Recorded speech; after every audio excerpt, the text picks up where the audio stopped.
Hi, hello everyone. Welcome to my channel Srishti Tutorial for Maths. Karnataka ಟಿಇಟಿಯ 2024ರ paper 1ರಲ್ಲಿ ಬರ್ತಕ್ಕಂತಹ ಕ್ವೆಶ್ಚನ್ಸ್ ಅನ್ನ ಸಾಲ್ವ್ ಮಾಡಿ ಸೊ ಅದರ ಆನ್ಸರ್ ಏನು ಬರುತ್ತೆ ಅಂತಕ್ಕಂಥದ್ದನ್ನ ತಿಳ್ಕೊಳ್ಳೋಣ. ಸೊ ಬನ್ನಿ ಕ್ಲಾಸ್ ಶುರು ಮಾಡೋಣ. 102ನೇ ಕ್ವೆಶ್ಚನ್ ಏನು ಹೇಳುತ್ತೆ, ಬಹುಪದೋಕ್ತಿ 3x³ + x² - ax + 9 ಮತ್ತು 2x³ + 3x² + 3x + a ಇವುಗಳನ್ನು x - 2ರಿಂದ ಭಾಗಿಸಿದಾಗ ದೊರೆಯುವ ಶೇಷವು ಸಮವಾಗಿದ್ದರೆ ಏನ ಬೆಲೆಯು ಅಂತ ಕೇಳಿದರು. ನೋಡಿ, ಇಲ್ಲಿ ಶೇಷಗಳು ಸಮ ಇರಬೇಕು ಅಂತ ಅಂದ್ಕೊಟ್ಟಿದ್ದಾರೆ. ಅಂದ್ರೆ ಇಲ್ಲಿ ಈ ಬೀಜೋಕ್ತಿ ಮತ್ತು ಈ ಬೀಜೋಕ್ತಿ ಎರಡೂ ಬೀಜೋಕ್ತಿಗಳ ಶೇಷಗಳು ಸಮ ಇದ್ದಾಗ ಈ ಎರಡು ಬೀಜೋಕ್ತಿಗಳನ್ನ x - 2ರಿಂದ ಭಾಗಿಸಿದಾಗ ಶೇಷ ಎರಡರದ್ದು ಸಮ ಬರುತ್ತೆ ಅಂದಾಗ ಏನ ಬೆಲೆ ಏನು ಅನ್ನೋದನ್ನ ಕೇಳಿದ್ದಾರೆ. ಸೊ ಇಲ್ಲಿ ಏನ ಬೆಲೆಯನ್ನು ನಾವು ಕಂಡುಹಿಡಿಬೇಕು ಅಂತ ಹೇಳಿದ್ರೆ ನಾವು ಅಲ್ಲಿ ಏನು ಯಾವ ಸಂಖ್ಯೆಯಿಂದ ಭಾಗಿಸ್ಬೇಕು ಅಂತ ಕೊಟ್ಟಿದಾರಲ್ವಾ ಅದನ್ನ ನಾವು 0 ಅಂತ ತಗೊಳ್ಳೋಣ. x - 2 = 0 ಅಂತ ತಗೊಂಡ್ರೆ -2 ಈಕ್ವಲ್ ಇಂದ ಆ ಕಡೆ ಹೋದ್ರೆ x = 2 ಬರುತ್ತೆ. ಇಲ್ಲಿ ನಾವು ಈ ಎರಡೂ ಬೀಜೋಕ್ತಿಗಳನ್ನ ಅಕ್ಕಪಕ್ಕದಲ್ಲಿ ಬರ್ಕೊಂಡು ಮಧ್ಯದಲ್ಲಿ ಈಕ್ವಲ್ ಚಿಹ್ನೆಯನ್ನ ಹಾಕಬೇಕು. ಉದ್ದೇಶ ಎರಡೂ ಬೀಜೋಕ್ತಿಗಳನ್ನ ಈ ಸಂಖ್ಯೆಯಿಂದ ಅಂದ್ರೆ ಈ ಟರ್ಮ್ ಇಂದ ಭಾಗಾಕಾರ ಮಾಡಿದ್ರೆ ಶೇಷ ಸಮ ಇರುತ್ತೆ ಅಂತ ಕೊಟ್ಟಿರೋದ್ರಿಂದ ಇವೆರಡನ್ನ ನಾವು ಈಕ್ವಲ್ ಅಂತ ತಗೊಂಡ್ವಿ ಅಂತ ಹೇಳಿದ್ರೆ ಇಲ್ಲಿ x ಇರೋ ಜಾಗದಲ್ಲಿ 2 ಹಾಕ್ತಾ ಹೋದಾಗ x³ ಅಂದ್ರೆ 2³ ಆಗುತ್ತೆ. ಅಂದ್ರೆ ಅಲ್ಲಿಗೆ 2³ ಅಂದ್ರೆ 2 3 ಸಾರಿ ಗುಣಿಸ್ಬೇಕು, 8 ಬರುತ್ತೆ. 8 3 24 ಆಗುತ್ತೆ. 2 ವರ್ಗ 2 ಅಂತ ಹೇಳಿದ್ರೆ 4 ಮೈನಸ್ ಇಲ್ಲಿ ಏನ್ ಬರುತ್ತೆ ಅಂದ್ರೆ a × 2 ಅಂತ ಹೇಳಿದ್ರೆ 2a ಅಂತ ಬರೀಬಹುದು ಪ್ಲಸ್ 9. ಇಲ್ಲಿ 2 × 2⁻³ ಅಂದ್ರೆ 2 2 4 4 2 8 ಬರುತ್ತೆ. ಹಾಗೇನೆ ಇಲ್ಲಿ 2 2 4 4 3 12 3 2 6 ಪ್ಲಸ್ a ಅಂತ ತಗೊಳ್ಬಹುದು ನಾವು. ನೆಕ್ಸ್ಟ್ 24ಕ್ಕೆ 4 ಕೂಡಿದ್ರೆ 28 ಬರುತ್ತೆ. 28ಕ್ಕೆ 9 ಕೂಡಿದ್ರೆ 37 ಬರುತ್ತೆ. ಓಕೆನಾ? ಇನ್ನು ಇಲ್ಲಿ 2 8 16 16ಕ್ಕೆ 12 ಕೂಡಿದ್ರೆ 28 28ಕ್ಕೆ 6 ಕೂಡಿದ್ರೆ 34 ಅದನ್ನ ಈ ಕಡೆ ತಗೊಂಡು ಬಂದ್ರೆ -34 ಆಗುತ್ತೆ. ಇಲ್ಲಿ a ಇದೆ, ಈ -2a ರೈಟ್ ಸೈಡ್ ತಗೊಂಡ್ಬಂದ್ರೆ +2a ಆಗುತ್ತೆ. ಈಗ 37ರಲ್ಲಿ 34 ನೀವು ಸುಲಭವಾಗಿ ಕಳಿಬಹುದು. ಸೊ 37ರಲ್ಲಿ 34 ಕಳೆದ್ರೆ 3 ಬರುತ್ತೆ. That is equal to a + 2a ಅಂತ ಹೇಳಿದ್ರೆ 3a ಬರುತ್ತೆ. 3 3 ಕ್ಯಾನ್ಸಲ್ ಅಂದ್ರೆ ಭಾಗಾಕಾರ ಮಾಡಿದ್ರೆ ಏನ ಬೆಲೆ ಬಂದ್ಬಿಟ್ಟು ಏನ್ ಬರುತ್ತೆ 1 ಬರ್ತಾ ಇದೆ. ಸೊ ದಟ್ a = 1 ಅಂತ ಹೇಳಿ ನಾವು ಸುಲಭವಾಗಿ ಆಪ್ಷನ್ 2ರಲ್ಲಿ ಇರ್ತಕ್ಕಂಥ ಉತ್ತರವನ್ನ ಆಯ್ಕೆ ಮಾಡಬೇಕಾಗತ್ತೆ. ಇನ್ನು ನೆಕ್ಸ್ಟ್ 103ನೇ ಕ್ವೆಶ್ಚನ್ ಏನ್ ಹೇಳುತ್ತೆ, x⁴ - 81y⁴ ಇದರ ಎರಡು ಅಪವರ್ತನಗಳು x - 3y ಮತ್ತು x + 3y ಆದಾಗ ಇನ್ನೊಂದು ಅಪವರ್ತನವು ಅಂತ ಕೇಳಿದಾರೆ ಅವರು. ಇಲ್ಲಿ ಇನ್ನೊಂದು ಅಪವರ್ತನವನ್ನ ಕಂಡುಹಿಡಬೇಕಂದ್ರೆ ಕೊಟ್ಟಿರುವ ಎರಡು ಅಪವರ್ತನಗಳನ್ನ ನಾವು ತಗೊಂಡಾಗ ನೋಡಿ, ಇಲ್ಲಿ x⁴ - 81y⁴ ಇದೆಯಲ್ವಾ. ಸೊ ಇದನ್ನ x⁴ ಅನ್ನ ನಾವು x² ಅಂತ ಬರೀಬಹುದು, -81 ನಾವು 9y² ಅಂತ ಬರೀಬಹುದು. ಅಂದ್ರೆ ಇಲ್ಲಿಗೆ 9ನ ವರ್ಗ ಬಂದ್ಬಿಟ್ಟು 81 ಬರೋದ್ರಿಂದ 9y² ಅಂತ ಬರ್ಕೊಳ್ತೀವಿ.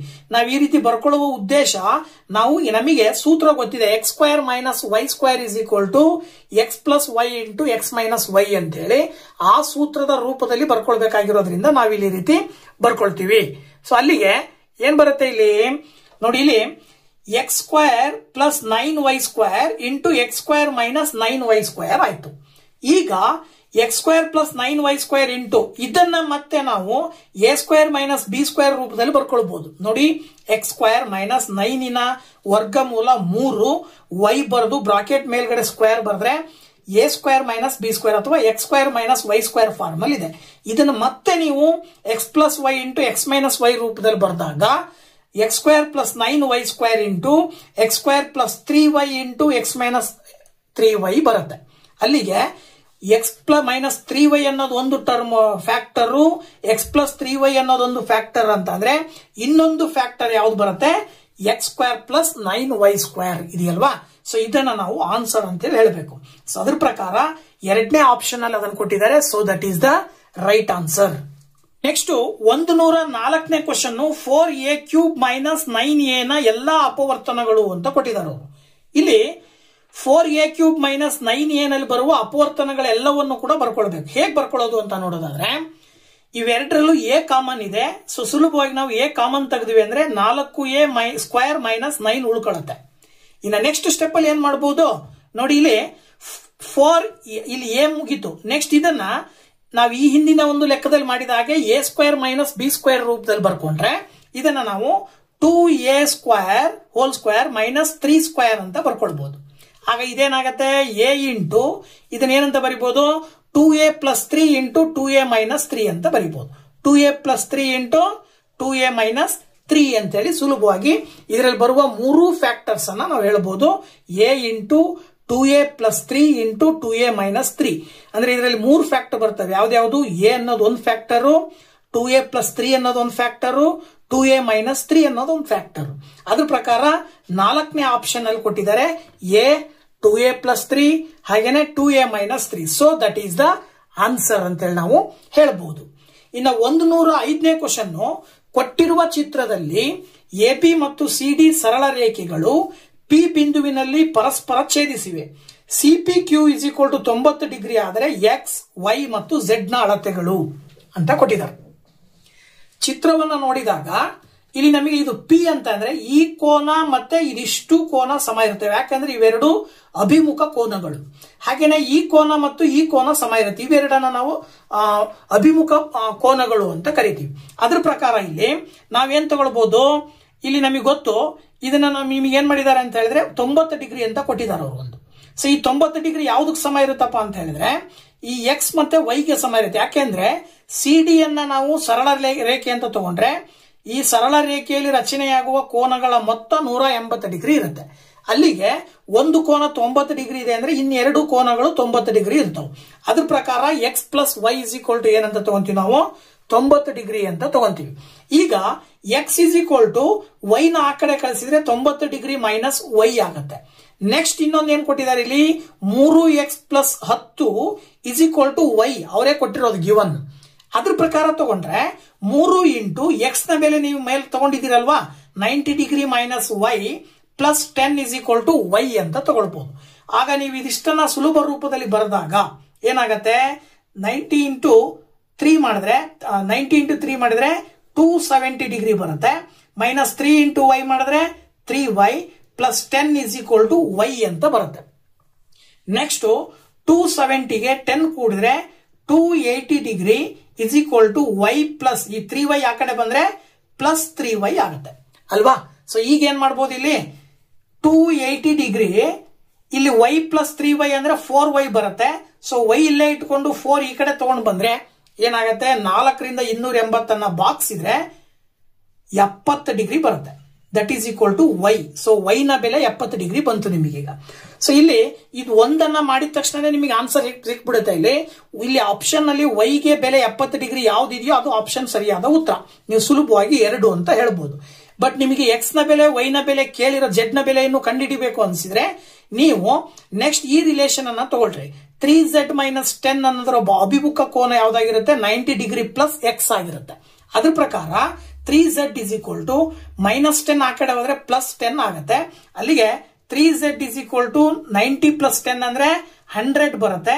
ಪ್ಲಸ್ X ಅಂದ್ರೆ ಏನಂತ ತಗೊಳ್ಬಹುದು ನೀವು ಇಲ್ಲಿ ಆಕ್ಚುಲಿ X = 90 - Y ಅಂದ್ರೆ 90 ಡಿಗ್ರಿನಲ್ಲಿ Y ಅಂದ್ರೆ 70 ಡಿಗ್ರಿಯನ್ನ ಕಳೆದ್ರೆ ನಿಮಗೆ 20 ಡಿಗ್ರಿ ಬರುತ್ತೆ.